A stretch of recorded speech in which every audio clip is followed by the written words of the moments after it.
portato i pasticcini.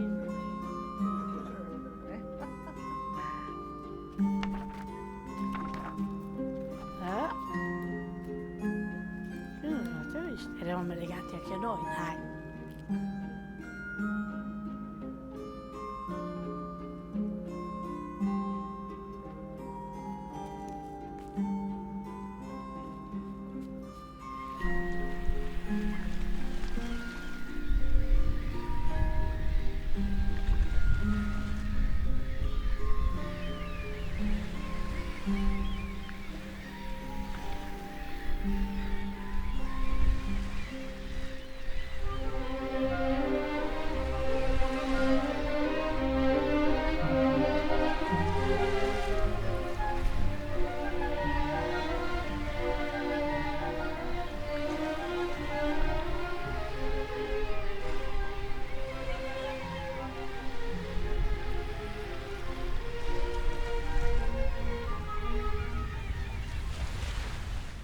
Quanti anni hai, Rosanna? Ho 85 anni. Sono nati il 24 novembre del 47. 7-3-1931. Vuoi sapere la data dell'anno? L'11 febbraio 38. Io sono nata il 29 di giugno del 52.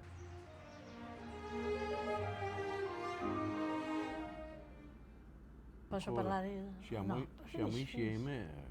Io lo devo sopportare, ci sopportiamo uno all'altro, comunque andiamo bene.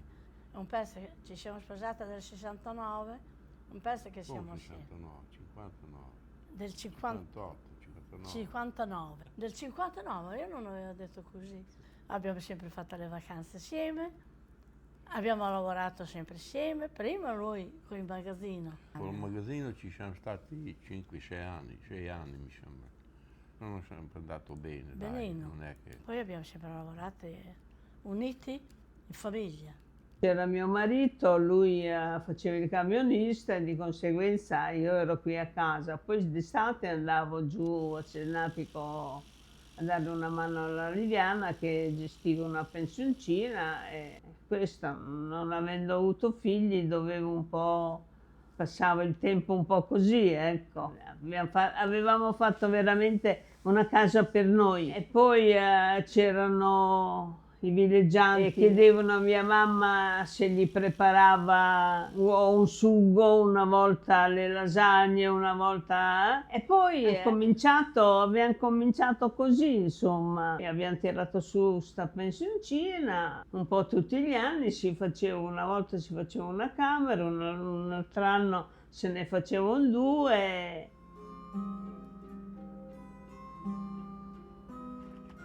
Perché là i soldi, lavorava allora all'epoca solo lui, e i soldi non è che ce ne fossero.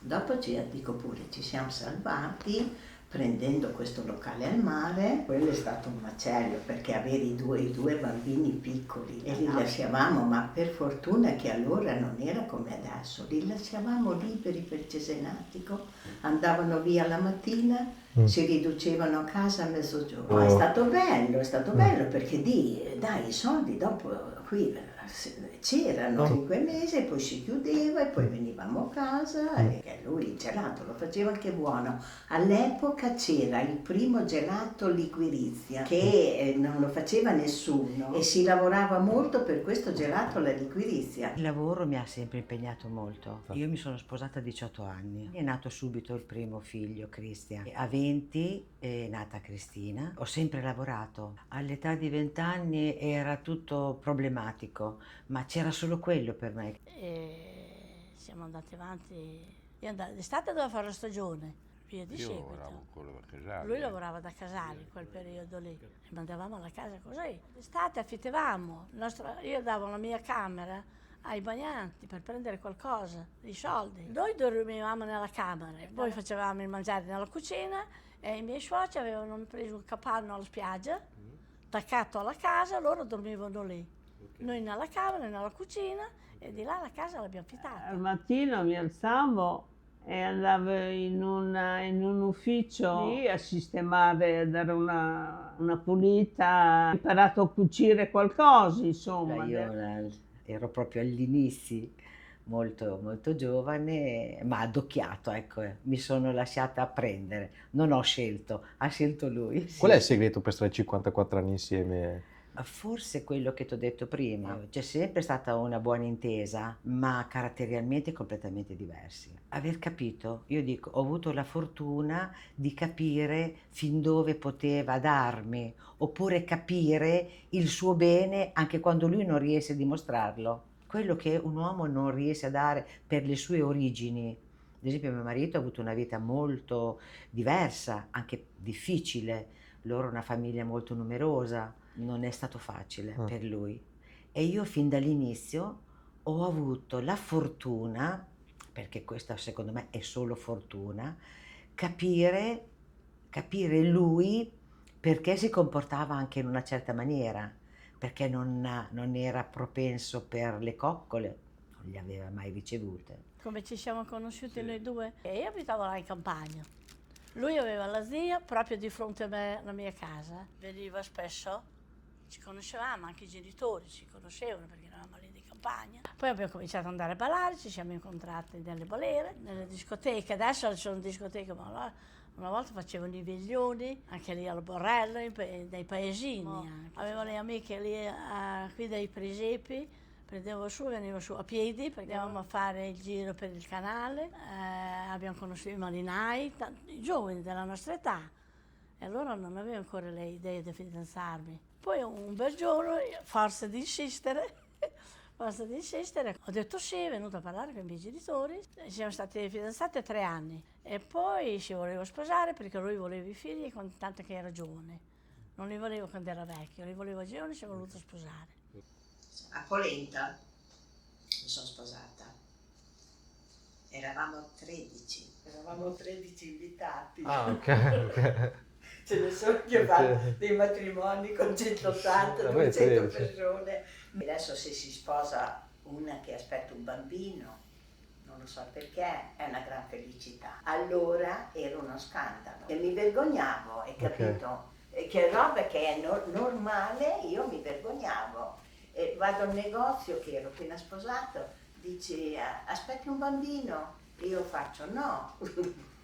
E lei dice ma come no, hai degli occhi che sono, era una signora anziana, si vede. E tu ti vergognavi ai tempi?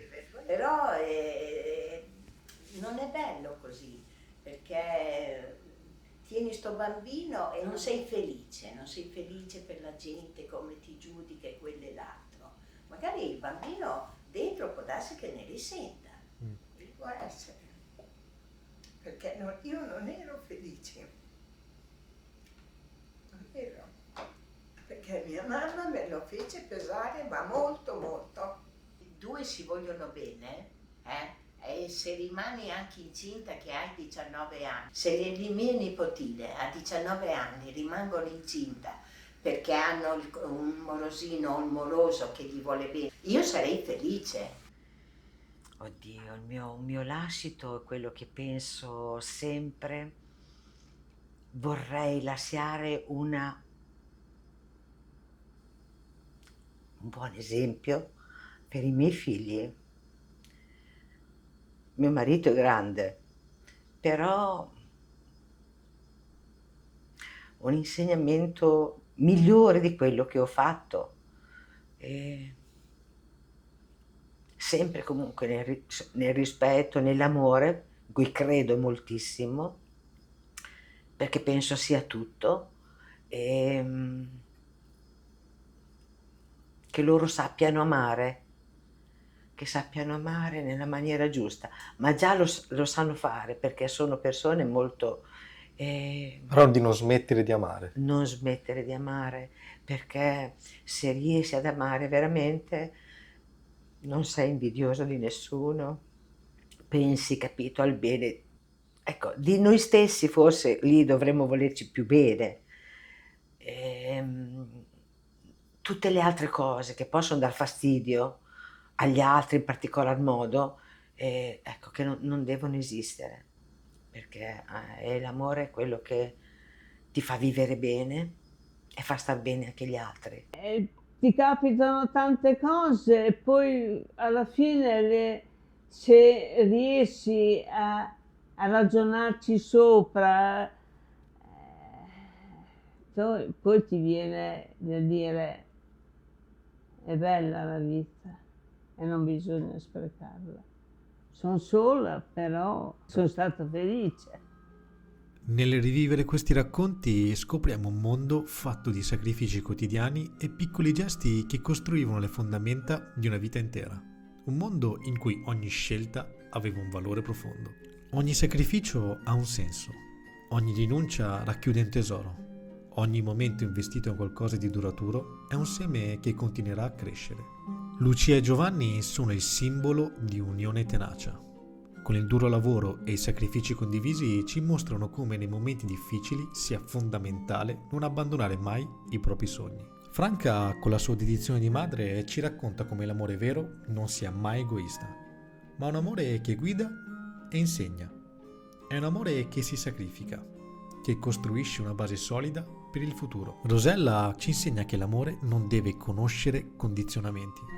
È un dono che va accettato nella sua purezza, senza limiti e senza paura di essere giudicati. E infine c'è Rosanna, che ci parla del valore della vita, di quanto sia preziosa e di come non dovremmo mai sprecarla. La vita è bella, ragazzi, non sprecatela.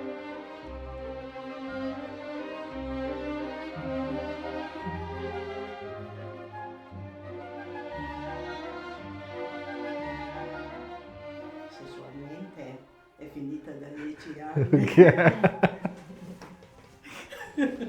Questo ci sta.